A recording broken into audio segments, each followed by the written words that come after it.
Welcome to Kalyan Bharat IAS. आज के video session में आप बहुत कुछ सीखेंगे। यदि आप शिक्षा में रुचि रखते हैं, यदि आप शिक्षा के विभिन्न आयामों को समझना चाहते हैं, यदि आप जानना चाहते हैं भारतीय शिक्षा प्रणाली को बेहतर ढंग से अलग अलग आयामों से, यदि आप जानना चाहते हैं भारतीय शिक्षा प्रणाली की खामियों को, खूबियों को, चुनौतियों को, कि क्या क्या हमारे देश की शिक्षा प्रणाली में चुनौती है, क्या क्या उसका समाधान हो सकता है, विश्लेषकों की राय और भी बहुत तरीके से हम आज भारतीय शिक्षा प्रणाली को और शिक्षा प्रणाली को समझने का प्रयास करेंगे और इसका हम आधार बनाएंगे परख राष्ट्रीय सर्वेक्षण को। तो यह एक सर्वेक्षण है, राष्ट्रव्यापी नमूना आधारित शैक्षिक सर्वेक्षण है, जो भारत के स्कूलों में 4 दिसंबर को आयोजित किया जाएगा। इसका उद्देश्य क्या है? यह स्कूली शिक्षा की प्रणाली की प्रभावशीलता पर प्रतिक्रिया प्राप्त करता है कि जो स्कूल की शिक्षा है वो कैसी है, क्या उसमें चुनौतियां हैं, क्या खामियां हैं, क्या खूबियां हैं, ये सब सर्वेक्षण में किया जाता है ताकि नीति निर्माण में इसका उपयोग किया जाए। लेकिन इस सर्वेक्षण के संबंध में कुछ विवाद भी है जिसकी चर्चा हम गहनता से आगे करने जा रहे हैं।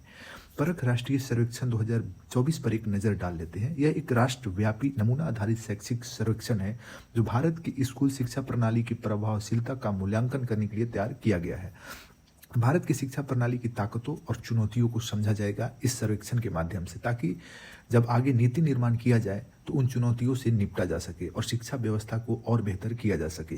यह सर्वेक्षण 4 दिसंबर 2024 को देश भर के विभिन्न स्कूलों को कवर करेगा, जिसमें इसमें छात्र के व्यक्तिगत परीक्षा परिणाम उपलब्ध नहीं कराए जाएंगे। ये बहुत अच्छी चीज़ है, प्राइवेसी को मेंटेन किया जाएगा, क्योंकि कई बार बच्चों के यदि मार्क्स को, परिणाम को प्रकाशित कर दिया जाता है तो उनमें थोड़ा एक बुरा सा फील होता है, अच्छा नहीं लगता है समाज में, पेरेंट्स में उस बच्चों को।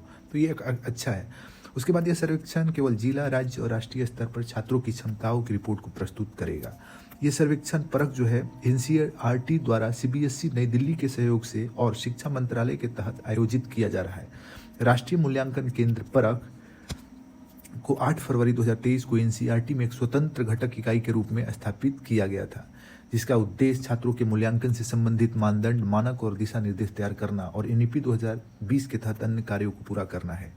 अभी और हम विस्तार से आगे चर्चा करेंगे, विश्लेषकों की राय को बेहतर ढंग से समझेंगे, क्या उनका क्रिटिसिज्म है, क्या खूबी देखते हैं, क्या खामियां देखते हैं, इन सब पे हम गहनता से विश्लेषण करेंगे। हम थोड़ा समय लेते हैं ताकि विश्लेषण को बेहतर ढंग से किया जाए, ना कि आधा अधूरा तरीके से। तो थोड़ा समय यदि आपको लग रहा है तो आप कहीं ना कहीं यहाँ से कुछ बेहतर सीख के समझ के ही जाएंगे। परख के 4 प्रमुख कार्य क्षेत्र क्या है? दक्षता आधारित मूल्यांकन में क्षमता विकास, बड़े पैमाने पर उपलब्धि सर्वेक्षण, स्कूल बोर्डों की समकक्षता, आधारभूत तैयारी, मध्य और माध्यमिक स्तरों के लिए समग्र प्रगति कार्ड प्रस्तुत किया जाएगा।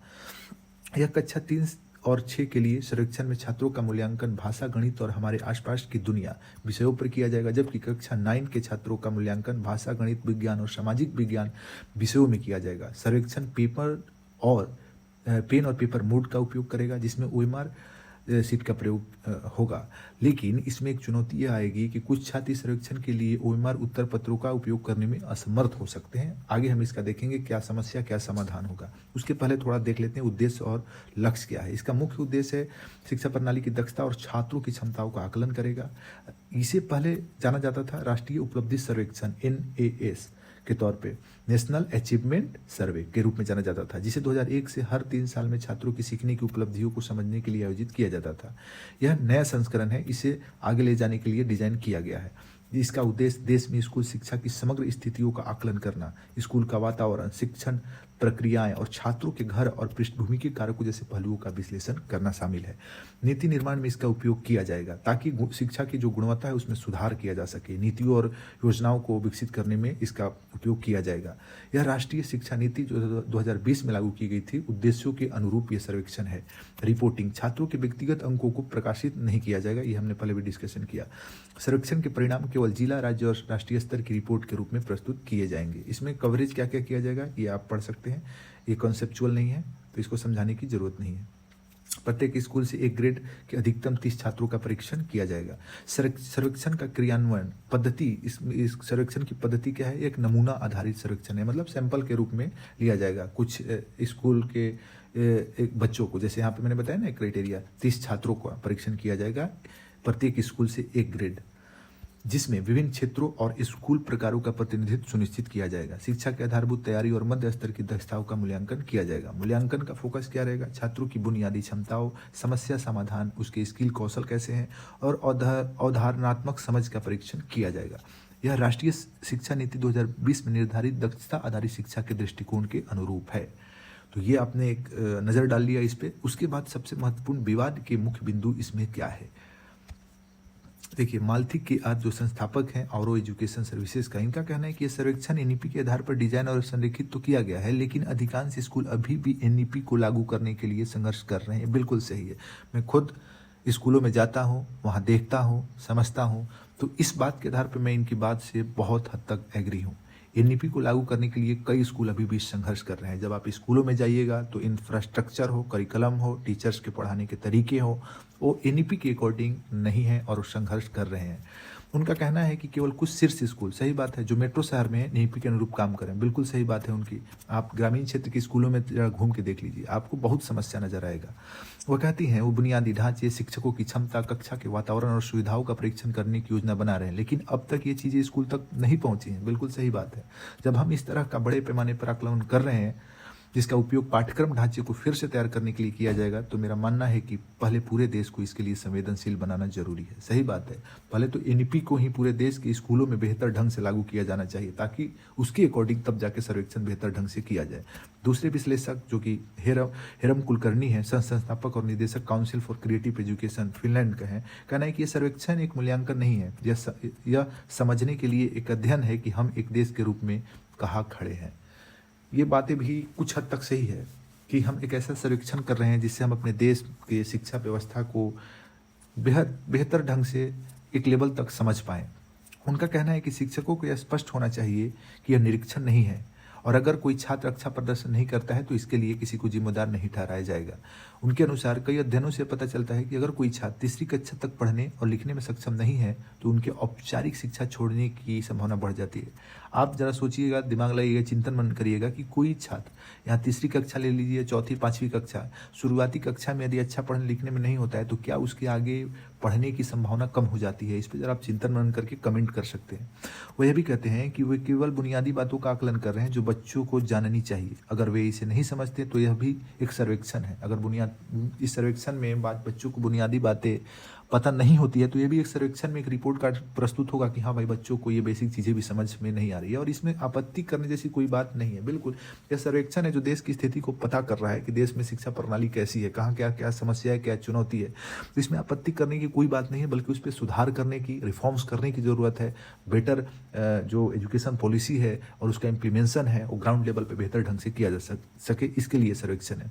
देखिए, मीडिया रिपोर्ट्स में क्या कहा गया है कि कुछ छात्र इस सर्वेक्षण के लिए ओएमआर उत्तर पत्रों का उपयोग करने में असमर्थ हो सकते हैं। बिल्कुल, ये बात भी सही है। कुछ हद तक कुछ शिक्षकों ने इसके उपयोग पर आपत्ति जताई है। बिल्कुल सही है, वो जताएंगे। उनको पता है कि कई स्कूल में तो बच्चे अच्छे से लिख पढ़ नहीं पाते हैं, समझ ही उनकी इतनी नहीं होती है, तो वो ओएमआर शीट को कैसे भर पाएंगे, यह कहते हुए कि यह बाल अनुकूल नहीं है। सही बात है, कह सकते हैं इसको। श्री कुलकर्णी का सुझाव है कि सर्वेक्षण से 2-3 दिन पहले छात्रों को प्रशिक्षित किया जाए। बिल्कुल, ओएमआर शीट यदि कोई बच्चा कभी भरा ना हो, अगर इस तरीके से कोई एग्जाम का प्रिपरेशन या कोई एग्जाम ना दिया हो और अचानक उसको इस तरीके से उसका परीक्षण किया जाने लगा, तो इसमें ना असमानता आ सकती है। कुछ शहरों के बच्चों का सर्वेक्षण में अच्छा कार्ड आ जाएगा, लेकिन ग्रामीण क्षेत्रों के स्कूल के बच्चों में दिक्कतें आ सकती हैं। तो ये अच्छा एक सुझाव है, बहुत ही अच्छा सुझाव है कि सर्वेक्षण से 2-3 दिन पहले छात्रों को प्रशिक्षित किया जाए कि आपको ये एग्जाम कैसे देना है, या उन्हें परीक्षण की पद्धति, जो भी पद्धति है, उसके अनुसार निर्देश और अभ्यास करा दिया जाए। ये बहुत अच्छा सुझाव, इसे आप नोट डाउन कर सकते हैं।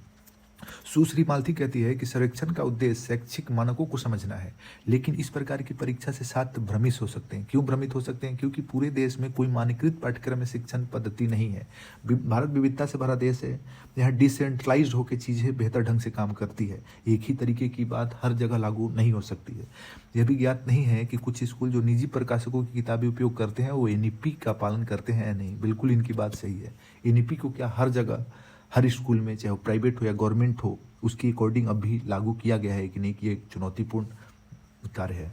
सुश्री रेवती का यह भी कहना है, यह अच्छी बात है कि सर्वेक्षण सीखने के परिणामों के बजाय दक्षताओं का परीक्षण करेगा, लेकिन मैं अभी भी यह नहीं समझ पा रही हूँ कि इतने अलग अलग पाठ्यक्रम स्तर, यह सब हमारे बच्चों की स्थिति का एक समग्र चित्र कैसे बना सकते हैं। ये तो एक चुनौतीपूर्ण है बात है, जो हम पहले भी बता चुके हैं कि भारत में इतनी ज़्यादा विविधता है, पाठ्यक्रम अलग अलग है, क्षेत्र अलग अलग है, वहाँ के बच्चों की थिंकिंग अलग अलग है, सोचने की, समझने की, कुछ भी करने की, तो इन्वायरमेंट हर जगह का अलग अलग है। तो एक क्राइटेरिया में सबको फिट बैठाकर सर्वेक्षण करना ये थोड़ा चुनौतीपूर्ण हो सकता है। इसको डिसेंट्रलाइज्ड वे में यदि किया जाए, विकेंद्रित करके, तो चीज़ें और बेहतर ढंग से काम कर सकती है। अब हम विशेषज्ञों की और राय पे थोड़ा देख लेते हैं। सर्वेक्षण का समर्थन जो करते हैं, यह पहल शिक्षा प्रणाली की वर्तमान स्थिति को समझने के लिए एक सकारात्मक कदम है। सही बात है, यह शिक्षण विधियों और सीखने के परिणामों में सुधार के लिए आधारित डेटा प्रदान करेगा। सही बात है, हर चीज़ के कुछ पॉजिटिव कुछ निगेटिव पक्ष होते हैं, तो ये सारे पॉजिटिव पक्ष इसके हैं, और भी कई पॉजिटिव पक्ष इसके निकलेंगे। सुझाव क्या है, बच्चों के लिए अधिक रोचक और कम तनावपूर्ण बनाया जाए। ये तो भारतीय एजुकेशन सिस्टम में भी बात जरूरी है कि एजुकेशन सिस्टम को इस तरीके से रोचक बनाया जाए, थोड़ा स्ट्रेस लेस बनाया जाए, तनावपूर्ण ना हो, ये बहुत जरूरी है ताकि बच्चे जो हैं खुशी से स्कूल जाएं। विकेंद्रीकरण किया जाए, बिल्कुल सही है। क्षेत्रीय संदर्भों के अनुसार सर्वेक्षण को अनुकूलित किया जाए, हमने पहले भी डिस्कशन किया। समावेशिता होनी चाहिए, हाशिए पर पड़े समूह हो, ग्रामीण स्कूल हो, आदिवासी क्षेत्रों को शामिल करने पर जोर दिया जाए, क्योंकि भारत के 60 से 70% लोग तो यही हैं। तो अगर इन लोगों को यदि आप शामिल नहीं करेंगे तो इस सर्वेक्षण का क्या हो सकता है फिर, क्योंकि ग्राउंड लेवल पे जो शिक्षा प्रणाली का सुधार होगा वो तो यहीं से होगा ना।